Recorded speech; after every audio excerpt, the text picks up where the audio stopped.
একটা জীবনকে সুন্দর করে বাঁচতে হলে অন্য আরেকটা জীবনে ছোঁয়া লাগে। আমি মনে করেছিলাম তোমার ভালোবাসার স্পর্শে আমার জীবনটাকে নতুন করে সাজাবো, কিন্তু সেটা তোর হলো না। আমি জানি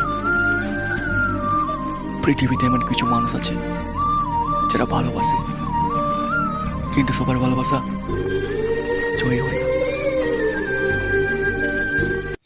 ভগবান যে তাতে তুলে আমাকে ফেলবে সেটা যদি আগে থেকে জানতাম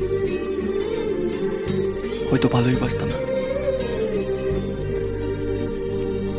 আমার জীবনে আমি না কিছু চাওয়ার আগে অনেক কিছু পেয়ে গেছি, তাই না পাওয়ার যে কি কষ্ট তোমায় ভালো না বাসলে তো জানতেই পারতাম না। আমার চাওয়াই হয়তো ভুল ছিল, আমার ভালোবাসায় হয়তো শক্তি ছিল না, তাই তোমাকে পেলাম না। আমি তোমাকে অনেক বিরক্ত করেছি, তার জন্য দুঃখিত।